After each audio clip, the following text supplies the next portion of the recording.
Welcome back to another discussion with my friend Philip Chase. We discussed books 1 and 2 in the first arc in Vinland Saga, and today we're discussing book 3. Philip, do you want to introduce yourself really quick before we get into it?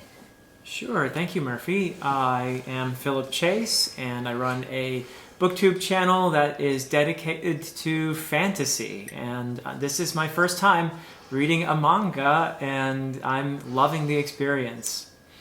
Yes, and it's been so fun discussing the first 2 books because, Philip, you are a historian, you've studied medieval times, you know a little bit of Norse, you're very well versed in this history, so it's been so fun discussing it with you. I'll have both of our first 2 conversations linked in the description, but I'm really excited to talk to you about book 3.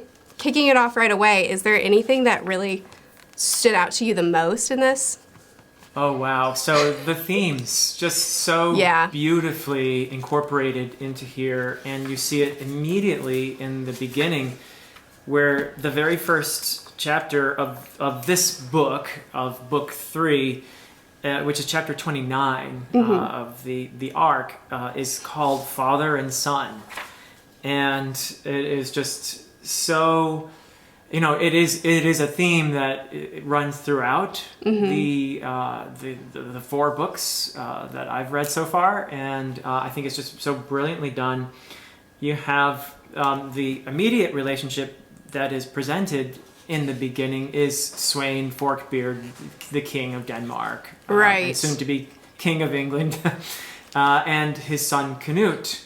And there are some very strong hints early on that it's not the most paternal relationship in the world. And that actually links to another big theme in here, which is leadership and kingship and the conception of being a leader, and both the sacrifices involved and the possible, I guess, self-aggrandizement. And these are 2 different ways of looking at leadership. So there's another theme that just... boom! These themes really pop out so nicely, I think, in here. Beautifully linked together. Absolutely. And it's really interesting because you have so many different forms of that leadership, that fatherhood, that mentor sort of space. You have, I've lost his name. Knute's stand-in dad? Ragnar, is it? Oh, so Ragnar, correct. Right.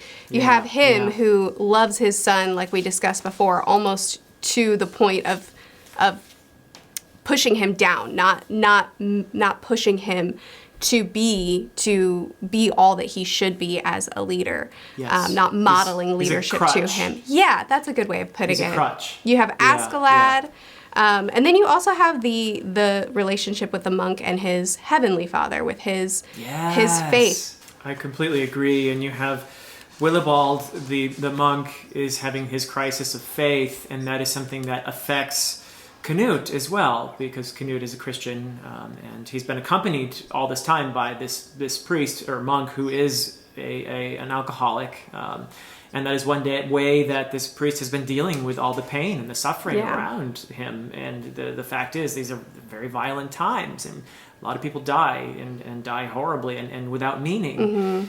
And so you have this moment in here early on, it's on page 28, where you have Knute is sort of digesting all of this. It's a brilliant scene because there's the God the Father who is being talked about here. There is also the father of Knute, Sweyn, who is essentially a very cruel father, who is not a loving father, who sees his son as a pawn, to be disposed of if necessary. And then you have also, watching this as an outsider, very appropriately, Thorfinn, who's on the outside, and he too is thinking about it. So it's just a brilliant scene where you have Knute saying, there is no father who would not love his own son. Yeah, and the irony of that is just so poignant. Oh yeah, and then of course we see that in the last book as well. Him talking about like when he remembered what his father did when he cooked for him, when he showed him an act of love, and his father just slapped it away and yelled at him, and Ragnar telling him, no, he does love you. He was just under a lot of stress, and Ragnar kind of like trying to impose this ideal of love on a man that did not love. that did not show his son love, but he wanted his father to love him. So he just tried to impose that persona on him. And this is him kind of wrestling with this idea of no father would do this. No father would do to me what was done to me. And realizing, yeah, he did. He did. Yeah, it's really, and it also, I think, links to the theme of suffering and why is there so much pain and suffering in the world. And you have various answers to that, but it is a cause of doubt for both Willibald the priest and Knute. And you have I think what Yukimura gives a very sometimes Eastern answer to this question as well in here, which I really love. I love this exploration of why is there suffering, and this is something that comes up later in this book, is this notion of we live in a whole world, a big world of where we are connected to the life all around us, and yet we humans have disconnected ourselves through our cruelty from the world around us. And so we cause suffering and pain and anguish because of that. And it's just so beautifully executed in here. I was surprised to find such depth in a manga or a comic of any kind. It's really quite delightful. Oh yeah. I definitely, when I first started reading manga, my mentality was there's no way that a manga can bring the same depth as a novel, simply because how can you do it with so few words? And I have been proven wrong so many times. And this is a great example of him this author will not just take something and explore it at the level that you would expect. He does his research, he digs in, he gives it everything, and that's what makes this such a standout story to me. Yeah, well said, very well said. And he does it over and over again, and he has these constant little bits of foreshadowing, and he's linking these things, even when, Thorfinn's lack of empathy. So empathy is a big theme in here too, and it is an answer to the suffering, isn't it? It's an answer to why all the suffering's around. Well, you make sense of it by reaching out and connecting with people and acting with empathy. But Thorfinn hasn't learned that, and his only thought is vengeance. And that is one major reason why he is, even within Askeladd's band, he's always been isolated. He's always been, I'm not one of you, right? And that's part of the tragedy of this young person, is that he has chosen, in a way, and in response to the pain and the suffering, which is ironically largely caused by Askeladd. And yet, at the same time, he is connected in ways that he even doesn't realize to Askeladd, who is yet again another example of a father figure in here, who is very ironically replaced Thors as Thorfinn's father in a way, right? Right. The man who ordered his death has stepped in as a father figure, and against Thorfinn's will. Like, he doesn't want Askeladd to be his father figure, but at the end of the day, he is, at least to some extent. And I think that Askeladd is aware of that connection, which is why, not digging into book 4 spoilers, but which is why he does his best to counsel him, even in the sparring that they do. And to try to encourage him to push beyond just this rage and this need for vengeance, which is very interesting because the need for vengeance is at Askeladd, but Askeladd doesn't take that personally. He doesn't internalize it. He pushes Thorfinn into something better, which is what a true father would do. Yeah. But it's also weird to say the man who killed your father is being a true father to you. I don't know. It's so layered. It's so layered. And there's a parallel as well with Knute, isn't there? When you have... Oh, I have that one open too. Yeah, isn't that so? Wow. So it's... Askeladd does it again with Knute and killing his real father figure, Ragnar. Yep. And takes away the crutch. And this is the beginning of... In this presentation, of course, this is Yukimura's very much, he's taken liberties. Of course, this is an adaptation from history, and he's telling his own story, which is absolutely wonderful. To take these liberties, I have no issue with that whatsoever. But this is Knute's moment in this story to begin his journey of maturation. which is, it's a horrible way for it to happen. Oh, it's horrible. Yeah, it's horrifying. And man, but I love that about Askeladd, that like you watch this scene and you see his cruelty. You see his cold calculating, I need something from Knute. I cannot get it from him if he's being loved by this man, if he's being, sheltered by this man. So I will remove him. And then even whenever you see this absolute display of love from Ragnar, just begging him, telling him what he needs to know so that he can take care of him, making Askeladd swear to care for him, that Askeladd throwing his arm up in this cavalier way and saying, fine, I swear it. And Ragnar begging, can I see him one more time? And Askeladd, no, you can't. It's just, he's not painted as a good man. He's not even painted in that complex of a way. I guess what I mean is, it doesn't feel like we're being pushed to believe that he's complex. He's just being written in a complex way. It's not heavy-handed. Like, if you look at his actions, he looks bad.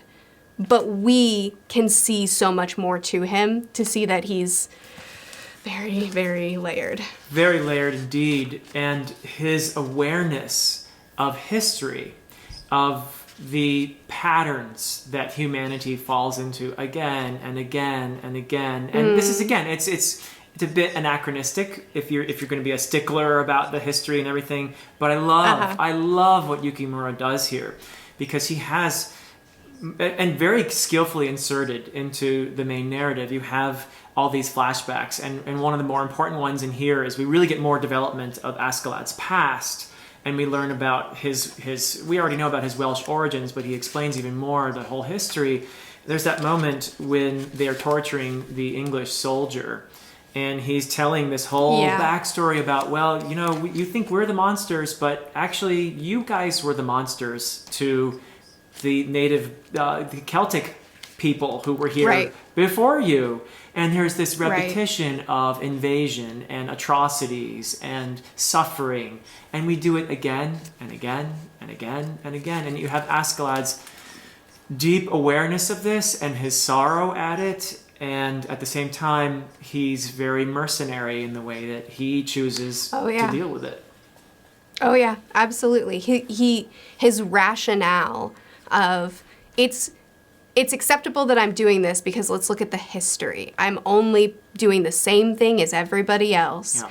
And like we've discussed before, there's indications, there's this idea that we have in the back of our mind that he's doing it for a bigger reason, which we don't fully come to know until later. But in his mind, it doesn't matter how he gets there. The point is that he gets there and he does what he feels that he's called to do, what he feels that he's meant to do for his people. Yes, exactly. Yeah.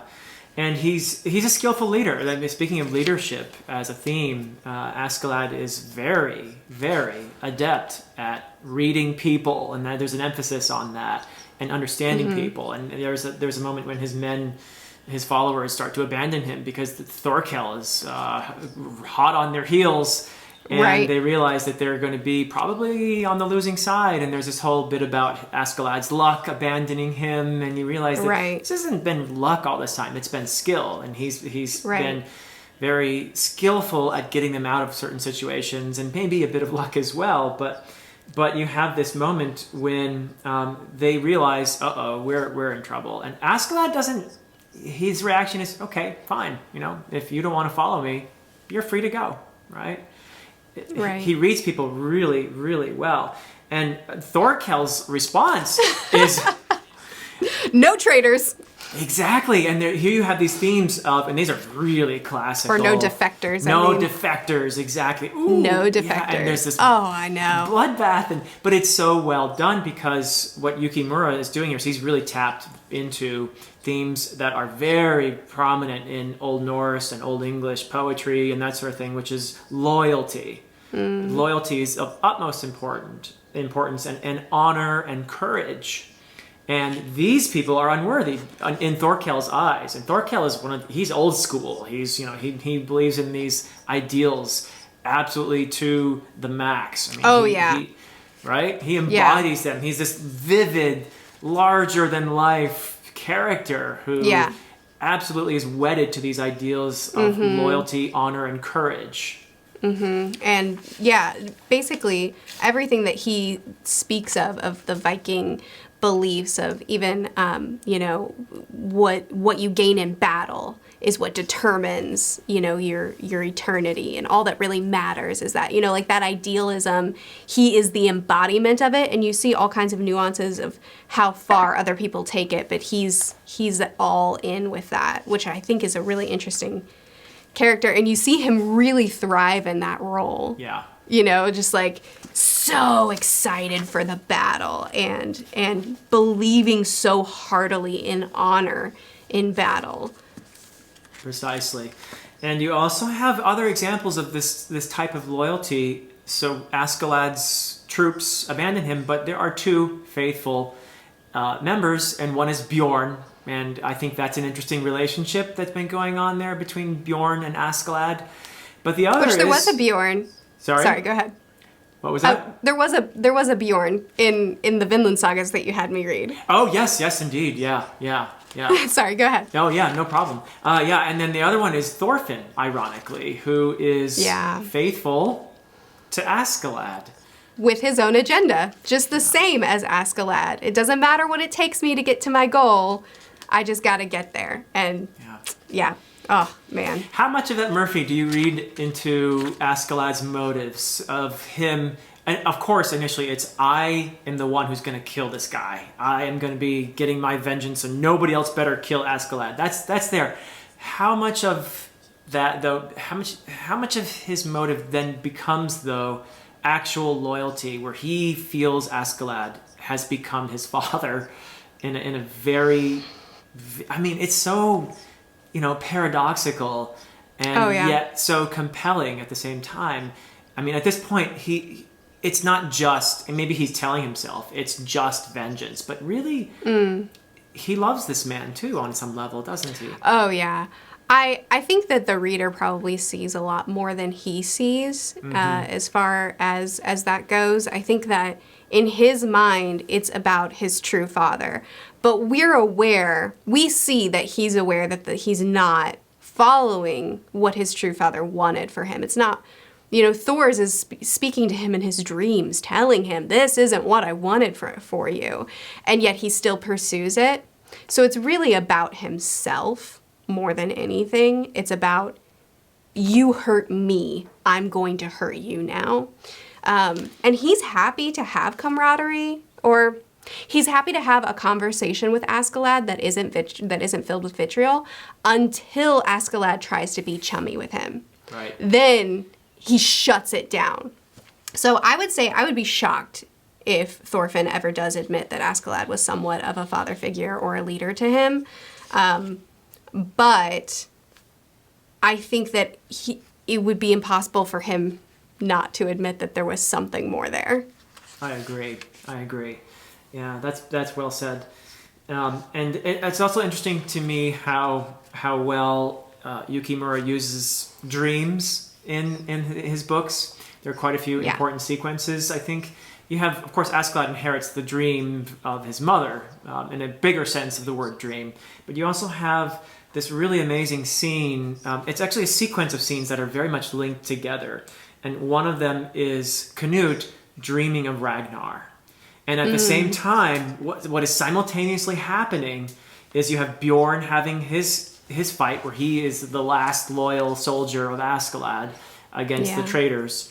And you also have, at the same time, a duel going on with Thorfinn, and I think it's at this point it's Thorkel, right? Yeah. So you have these three things going on simultaneously, and it's just really cool how Yukimura goes from one scene to another and back and forth and weaves them together. And interwoven in these three scenes, you have all these themes that are just being wonderfully struck. The themes of fatherhood, the themes of dreaming, and all of this stuff is being woven together. And the theme of love. Yeah. Love, it comes up in here too, doesn't it? Mm-hmm. True love, honest love, real love.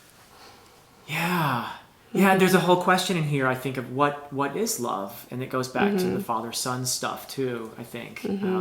but as Knute is having his vision of Ragnar.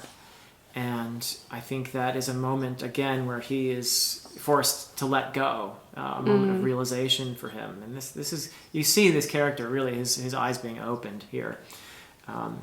And understanding that a lot of the love that he had for Ragnar was a kind of dependency, too. And there's so many kinds of love. I mean, we talked about Thorfinn and Askeladd. I mean, they're buried underneath all that hatred and vengeance. There's love there too. Oh yeah. Coming back to the question that you asked me, do you feel how do you feel Thorfinn sees his relationship with Askeladd? I tend to agree with you.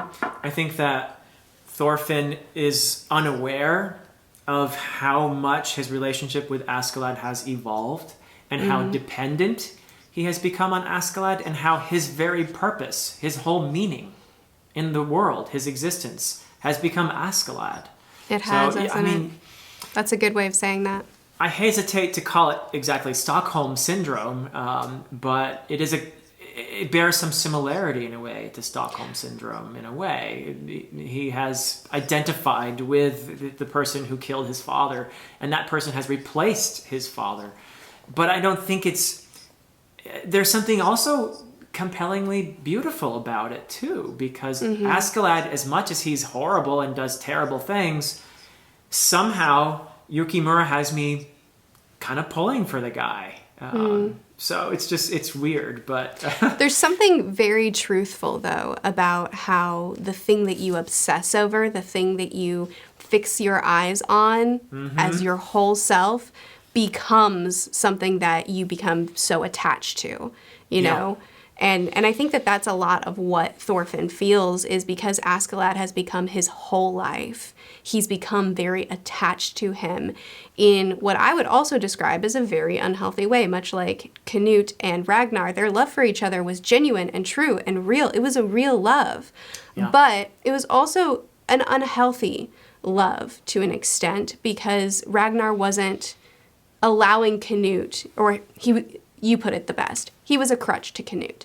And just the same, I think Thorfinn and Askeladd obviously had a terribly unhealthy relationship, and Thorfinn fixated so much. He centered his entire life around Askeladd, and because of that, Askeladd became a bit of a crutch to him too.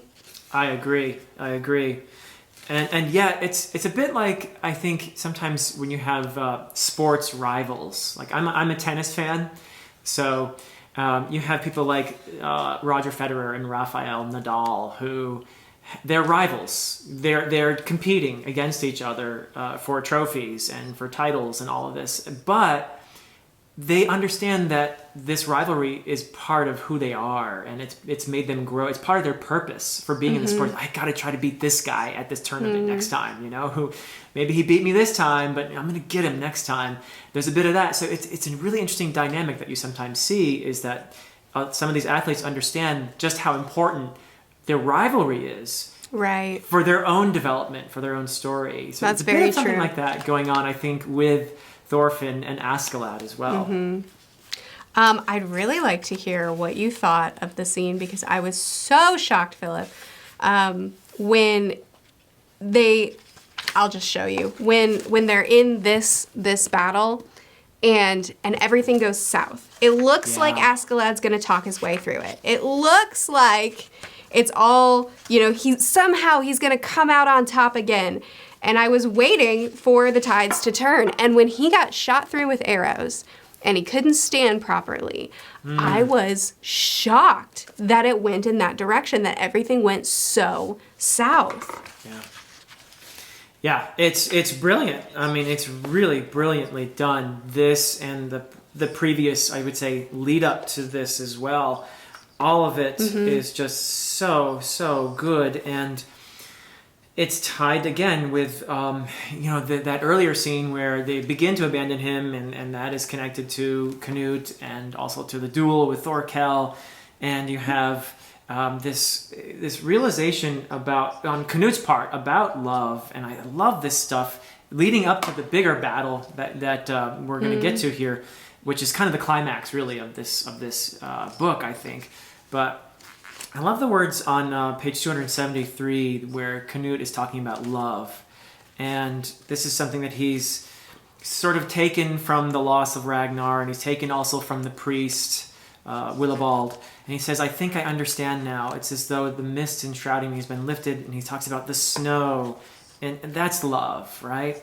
And the sky, and the sun, and the breeze that blows the tree. You have this very quiet moment in the midst of all this violence. And it's such a beautiful contrast. It's so well done. And he says the sun, the sky, the breeze, the trees, all this is love. And yet, how can this be the world? God's divine creation is so brimming with love. Yet there is no love in the hearts of men. And you have that hymn. And this is deliberately contrasted with the battle that you're talking about. It's such a brilliant touch. And again, it's the questioning of love. Yeah, him seeing just beautiful. How far men can truly sink and it was, I think, wasn't it in this part where you're also getting flashes? Maybe it's not. I remember there was at least one speech that happened where he was kind of reckoning with the brutality that's happening all around him. And even though his father was quite brutal and there was brutality around him, he never saw it on this scale as a young child. And reckoning with that and seeing how cruel men can truly be. And you're absolutely right. And I think where he sort of finds purpose for himself is in embracing the idea of leadership. And his conception of leadership is different from his father's. So on page, I think, 307, 308, you get this revelation. You have an epiphany on Knute's part where he is telling Bjorn, and I think it's Atli is the warrior who gives Bjorn his mortal wound. And he stopped them from fighting, and he says, be my subjects, warriors, and I will show you the proper time and enemy for your battles. I will give your struggles, your lives and deaths, a proper meaning.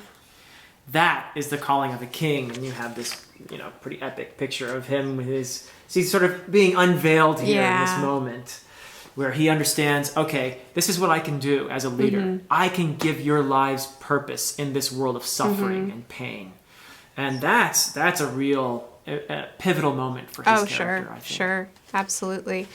I also really, while you're finding it, I'll just say that I also really enjoyed the flashbacks we get as Thorkel waiting for Askeladd to bind Thorfinn's arm, which has been broken, so they can resume their duel, is giving us the backstory to Thors. Yes! Oh my goodness, yes! Yeah. Can we talk about that flashback? Yeah, because that it's it was incredible. Please take it away. I would love to hear your thoughts on it. Oh, sure. Yeah. So I love again how he's reinforcing these themes, and this is the time in Thors' life when he's realized I need to walk away from all this violence. I need to no longer be Thors the troll. I need to be Thors the family man, the father, the husband. I need to find a way to get away from this. And Thorkel's part in his departure, that encounter where Thorkel is like, wait, no, you can't be serious, right? And then realizing, oh, wait, you are serious. And wait, I have to stop you because you're deserting. You're deserting.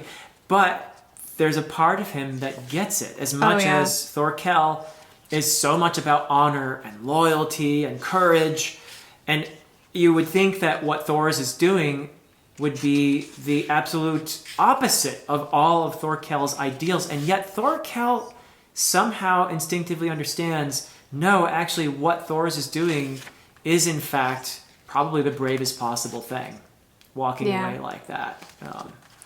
And is it in this scene that he says that his greatest regret is not going with him? I think he says something like that. Yeah. To Thorfinn after the flashback is over, after he recalls. And I love that he helped him get away and told them, get back to your post. Don't worry about this. I'm handling it. Right. And you can really see how much Thors has impacted Thorkel as well, where he just, even whenever he first, I don't know if you remember this, whenever he first met Thorfinn and realized who he was the son of, and he says, do you know who a true warrior is? Like that's a question that's just, it's not let go of him all these years. Yeah.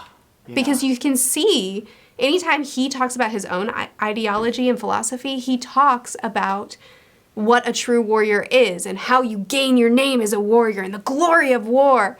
And yet he's haunted by this question of, but what is a true warrior, though? Because he knew something I didn't. Yeah.